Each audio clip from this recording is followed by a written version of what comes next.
오늘 불확실성의 시대에 믿음으로 살자라고 하는 제목으로 말씀을 증거하겠습니다. 한동안 이 코로나 때문에 우리가 얼마나 힘들었습니까? 제가 60년 넘게 살면서 교회에서 주일 예배를 드리지 못한 것은 처음이었습니다. 우리를 더 힘들게 한 것은 코로나가 언제 끝날지 모른다는 거예요. 그래서 많은 학자들이 수많은 주장을 하고 예측들을 했는데 누구도 딱 부러지게 미래를 그려내지 못했습니다. 한 미래학자는 이 팬데믹 상황을 야구 경기로 비교를 하면 지금 2회 말이라는 거예요. 앞으로 언제 끝날지 모르고 이제 시작했다. 그러면서 우리를 더 힘들게 했습니다. 그러면서 코로나 블루, 코로나 레드, 코로나 블랙이라는 말까지 생겼습니다. 코로나 블루라고 하는 말은 코로나 때문에 우울증이 생긴 거예요. 코로나 레드는 극도의 불안 증세가 일어나고 생활고에 시달리면서 막 짜증이 나는 거죠. 코로나 블랙은 코로나가 언제 끝날지 모르면서 그 절망감에 사로잡혀 있는 그런 것을 표현한 그런 단어들입니다. 이 코로나가 우리를 힘들게 한 이유 중에 하나는 뭐냐면 언제 끝날지 모른다는 거예요. 우리 사람에게 가장 두려운 것은 앞이 보이지 않는 거죠.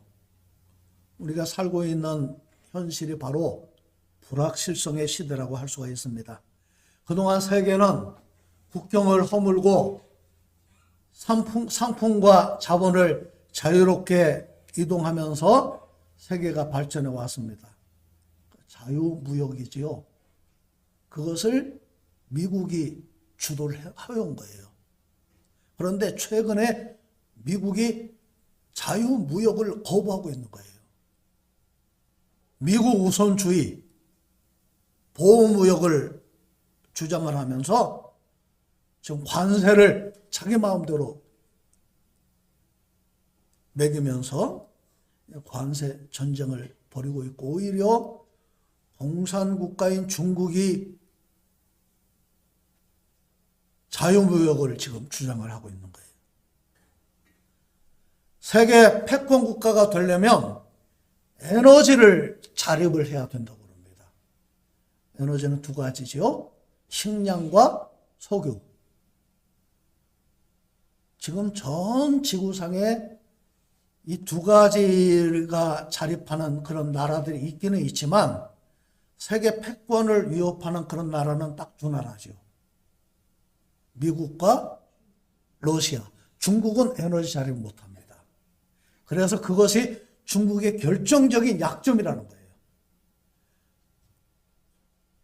식량 80%, 85%까지 자립은 하지만 아직 완전한 자립을 못하고 많은 식량을 중국이 수입을 합니다. 그 다음에 석유, 중국의 생산도 하지만 중국에 지금 그 에너지 자립을 하려고 아주 노력을 많이 하고 있죠. 뭐 풍력 발전 대대적으로 일으키고 태양열 발전 지금 중국 제품들이 세계를 휩쓸고 있잖아요.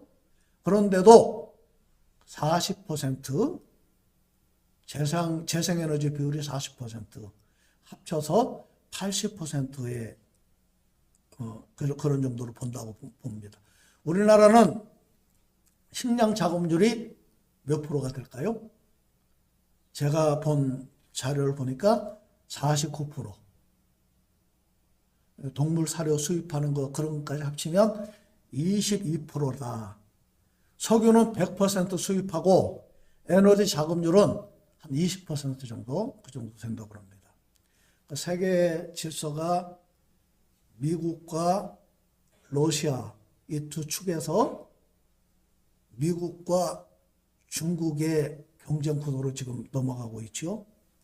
중국이 점점 이 강대국이 되고 있는데 지금 일본과 극단적으로 대립하는 그런 모습을 한번 보세요. 힘이 강해지니까 이제 일본은 완전히 짓밟으려고 드는 그런 그 모습이 보입니다. 과거에는 상상도 할 수 없는 그런 일들입니다. 1917년에 미국의 경제학자였던 존 갈브레이스라고 하는 사람이 불확실성의 시대라고 하는 그런 책을 써서 전 세계에 큰 영향을 끼쳤는데, 그 사람은 현대는 불확실성의 시대라고 그렇게 정의를 했는데, 요즘은 한 단계 더 나가서 초불확실성의 시대다, 그렇게 정의를 내리고 있습니다. 그 이유는 크게 두 가지입니다. 하나는 과학기술의 발전이 너무나 빨라서 미래를 예측할 수가 없다는 거예요. 세상이 너무나 빠르게 변하니까 미래를 어떻게 준비하고 대처해야 될지 방향을 잡을 수가 없는 거예요. 우리 그 유행 바뀌는 거 보세요. 두친꼬 뭐죠? 여러분 드셔보셨어요? 저도 한 번 딱 먹어봤어요. 지금은 두친꼬 열풍이 불다가 뭐 봄동 열풍이 지금 분다고 그럽니다. 금방금방 이게 너무나 빨리 바뀌어서 음식점이나 카페를 가면 저도 아직 서툴러요. 키오스크 가서 이렇게 주문하고 거기에 카드를 넣어서 지불하고, 나이 드신 분들은 점점 어디에 가서 무엇을 하는 게 힘들어집니다. 요즘 스마트폰으로 못하는 게 없죠. 통화하고 대화하고 결제하고 정보를 찾고 하루 종일 이 스마트폰만 있으면 심심하지 않아요. 전철을 타도 사람들이 다 10중에 9은 다 스마트폰 들여다보고 있습니다.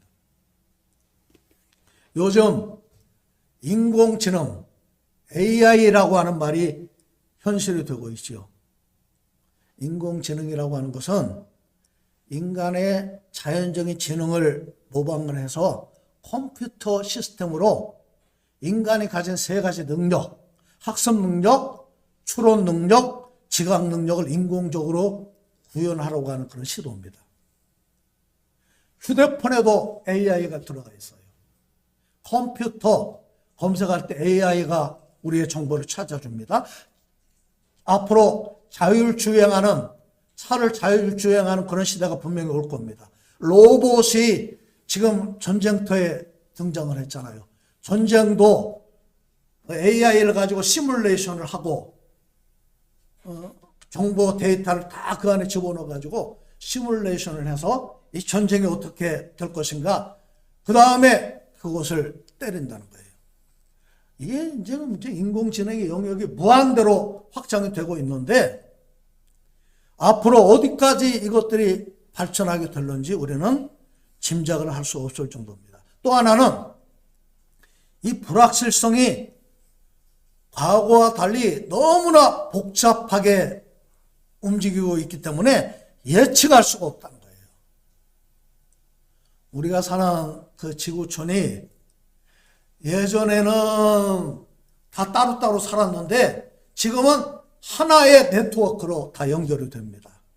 세계 어느 곳에 무슨 일이 일어나면 금방 그것이 전 세계로 파급이 됩니다. 우크라이나, 러시아가 전쟁을 하는데 왜 우리가 영향을 받아야 돼요? 미국과 이스라엘이 이란과 전쟁을 하는데 왜 우리가 피해를 봐야 됩니까? 하나의 톱니바퀴처럼 지구촌이 맞물려 있어서 이제는 모든 영향을 동시에 받게 된다는 거예요. 앞으로 언제 무슨 일이 일어나고 우리가 어떻게 영향을 받을는지 우리는 짐작도 할 수가 없어요. 그래서 지금 우리가 살고 있는 시대는 불확실성의 시대라고 정의를 할 수가 있습니다. 이런 때 우리가 누구를 의지할 수가 있습니까? 미국을 의지합니까? 일본을 의지해요? 중국을 의지합니까? 하나님밖에 의지할 데가 없는 그런 시대에 우리가 살고 있다는 거예요. 오늘 이 자리에 예배하는 저와 여러분들이 하나님을 경외하는 믿음으로 사시기를 바랍니다. 믿음은 현실보다 하나님이 더 크시다라고 하는 것을 우리가 믿는 거예요. 아멘? 예. 믿음의 기초는 십자가와 부활이죠. 예수님의 보혈은 우리를 깨끗하게 하는 줄로 믿습니다. 그 아들 예수의 피가 우리를 모든 죄에서 깨끗하게 하실 것이요.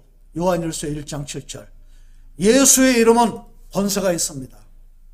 영접하는 자, 곧 그 이름을 믿는 자들에게는 하나님의 자녀가 되는 권세를 주셨으니 요한복음 1장 12절.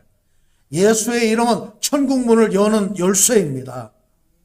내가 천국 열쇠를 내게 주노니 내가 땅에서 무엇이든지 매면 하늘에서는 매일 것이요 내가 땅에서 무엇이든지 풀면 하늘에서도 풀리리라. 마태복음 16장 19절. 앞으로 어떤 일이 생길지 모르지만 우리는 믿음으로 하나님이 그 모든 상황을 주관하시고 다스리신다고 하는 것을 우리는 믿는 거예요. 내 앞날도 하나님이 하십니다. 전쟁도 하나님이 다스리십니다.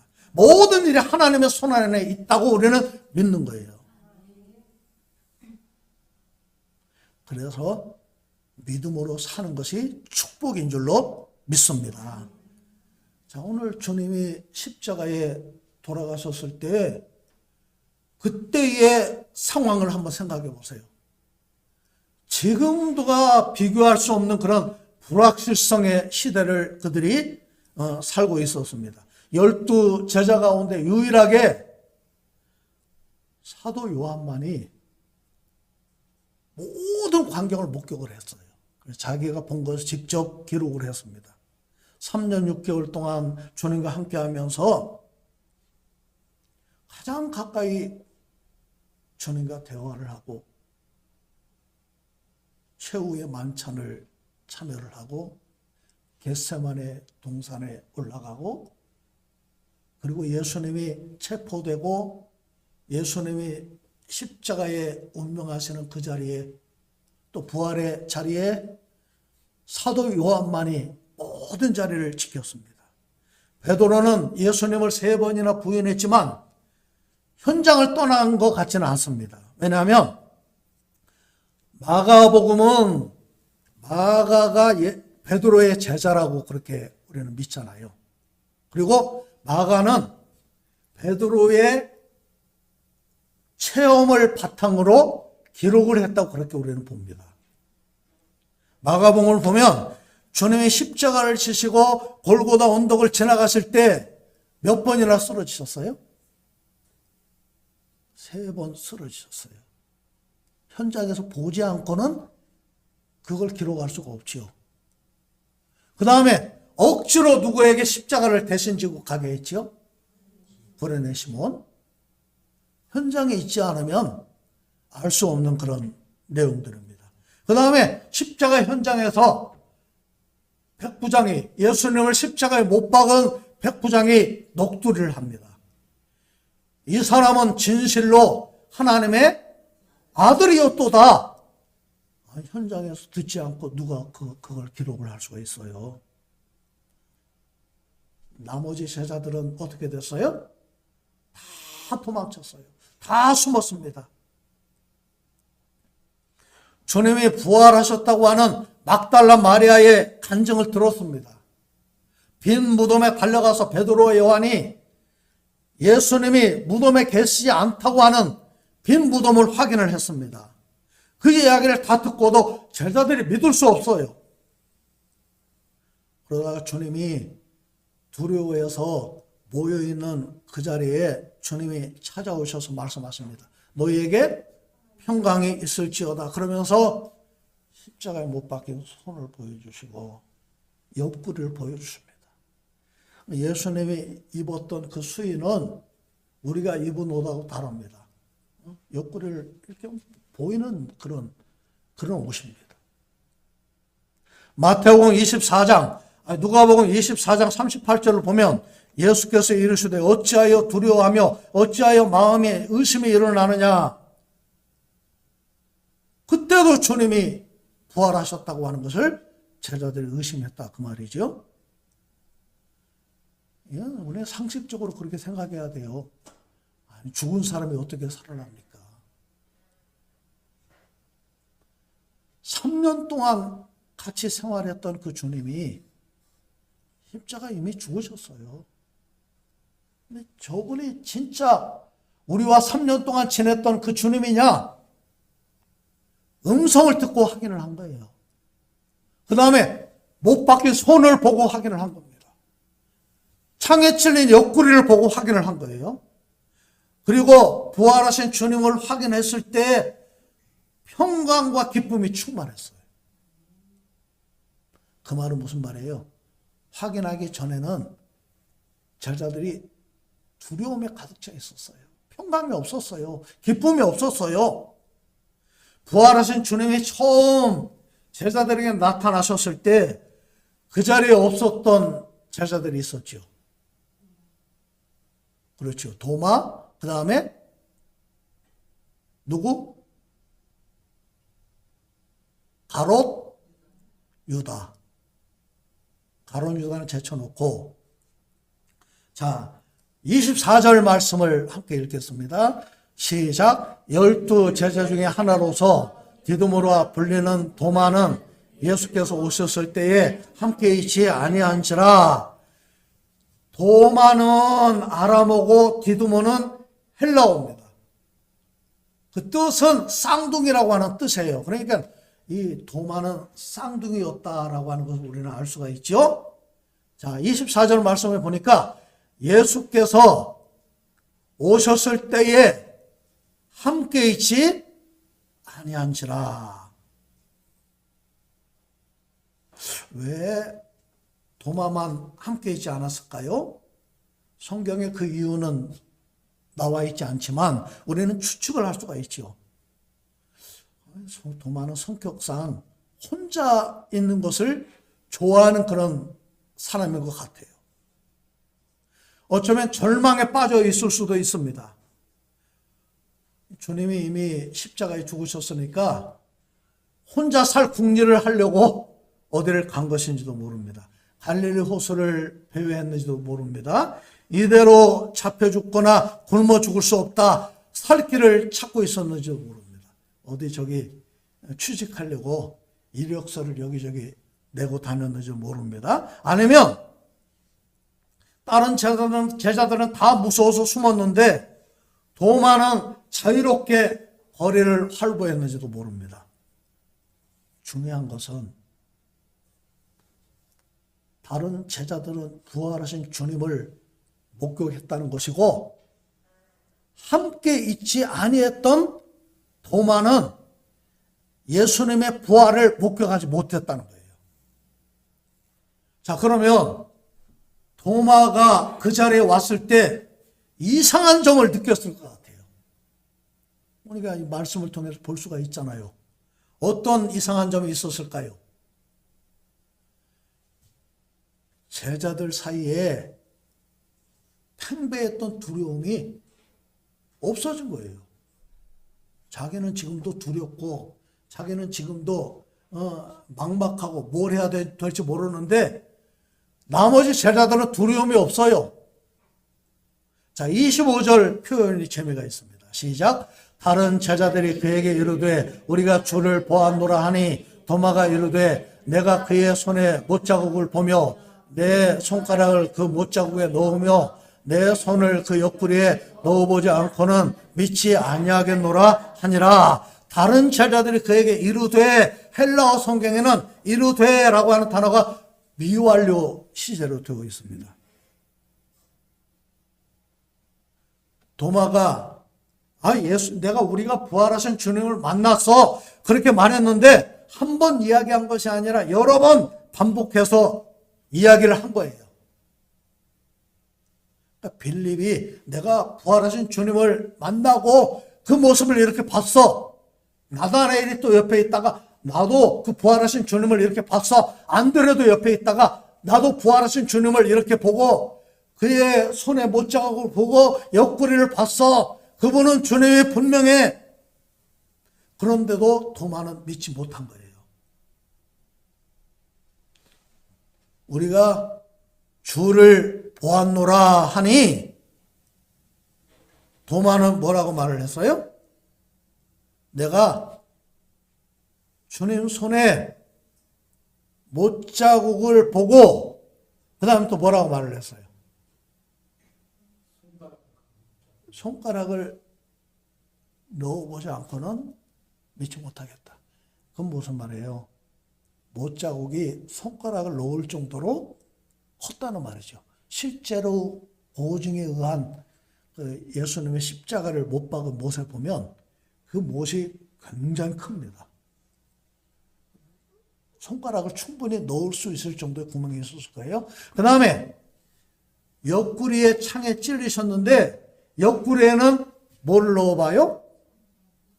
손. 자, 손에는 못자국에는 손가락을 넣어보고 옆구리에는 손을 넣어봐서 직접 내가 만져보지 않고는 믿을 수 없다. 그래서 도마를 우리는 의심 많은 제자라고 그렇게 말을 합니다. 자, 그 다음 26절 보세요. 시작. 여드레를 지나서 제자들이 다시 집안에 있을 때에 도마도 함께 있고 문들이 닫혔는데 예수께서 오사 가운데 서서 이르시되 너희에게 평강이 있을지어다 하시니, 예. 자, 도마가 있을 때 주님이 제자들에게 두 번째 또다시 나타나신 거예요. 며칠이 지났어요? 자, 8일이 지났어요. 그러니까 유대인의 날짜 계산법에 의하면 처음 나타나셨을 때 언제였다고요? 안식 후 첫날 저녁 때. 자, 그때부터 8일이 지났어요. 8일이 지났다고 하는 말은 유대인의 계산법은 그 날을 포함해서 날짜를 계산합니다. 그러니까 일주일이 지난 거예요. 자, 그러면 주님이 부활하신 날은 무슨 날? 안식 후 첫날이니까 주일입니다. 첫 번째 제자들에게 나타나신 것도 주일이고, 그 다음에 8일 후 도마가 있을 때 다시 나타나신 것도 주일입니다. 그러니까 이 초대교회 때부터 이미 주일날, 주의 날을 모이기 시작한 거예요. 요한계시록에도 그 말씀이 있잖아요. 자, 27절 말씀 보세요. 시작. 도마에게 이르시되 내 손가락을 이리 내밀어 내 손을 보고 내 손을 내밀어 내 옆구리에 넣어보라. 그리하여 아멘. 자, 도마가 예수님 손에 손가락 넣어보고 옆구리를 손을 넣어봤을까요? 그런 것 같지는 않지요. 우리 28절 29절 같이 읽겠습니다. 시작. 도마가 대답하여 이르되 나의 주님이시오 나의 하나님이시니이다. 예수께서 이르시되 너는 나를 본 거로 믿느냐? 보지 못하고 믿는 자들은 복되도다 하시니라. 아멘. 도마가 고백한 것은 베드로 고백하고 똑같아요. 주는 그리스도시요 살아계신 하나님의 아들이시니이다. 나의 주, 나의 하나님이시니이다. 자, 오늘 본문에서 도마 이야기가 주는 교훈이 무엇입니까? 믿음 없는 자가 되지 말고 믿는 자가 되라는 거예요. 아멘? 예, 우리 27절에 그 말씀이 있죠? 믿음 없는 자가 되지 말고 믿는 자가 되라. 세상에는 믿는 사람도 있고 믿지 않는 사람도 있습니다. 믿는 사람 가운데 보고 믿는 사람도 있고 보지 못하고 믿는 사람도 있습니다. 근데 주님은 믿는 사람이 되라는 거예요. 보지 못하고 믿는 사람은 복 있는 사람이라는 겁니다. 오늘 저와 여러분들이 반드시 십자가와 부활을 믿는 사람들이 되시기를 주님의 이름으로 축복합니다. 도마는 믿는 자가 돼서 인도에까지 가서 복음을 전하다가 거기서 순교를 합니다. 마지막 전승에 의하면 도마가 마지막으로 남긴 말이 창에 찔려 죽으면서 나의 주님을 예배합니다. 그러면서 순교를 했다는 거예요. 부활하신 주님이 바로 나의 주, 나의 하나님이시고 나는 끝까지 그 주님을 예배한다. 우리가 이 불확실성의 시대를 살아가면서 미래를 준비하고 대비하는 것이 참 중요합니다. 더 중요한 것은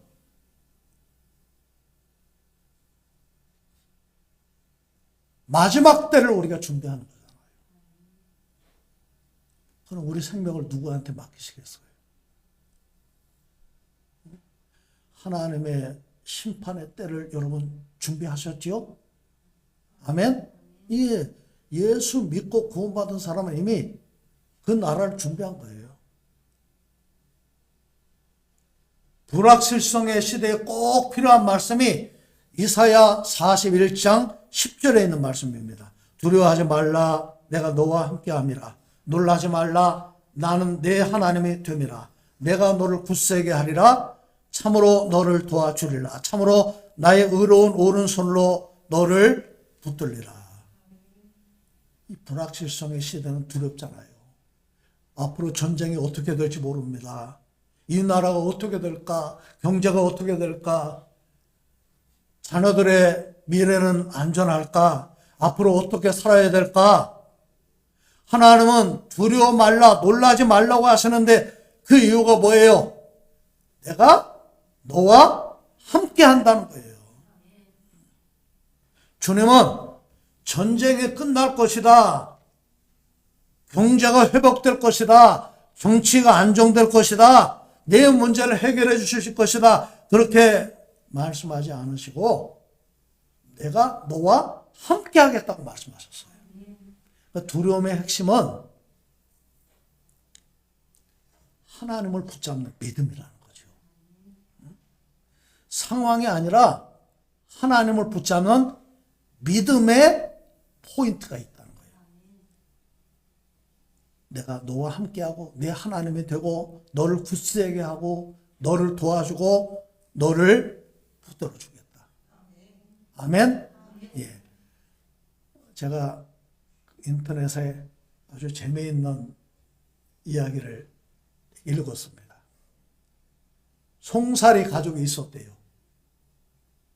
아빠 송사리, 엄마 송사리, 아들 송사리, 딸 송사리 네 마리가 봄에 아주 물 좋은 곳으로 야유회를 갔어요.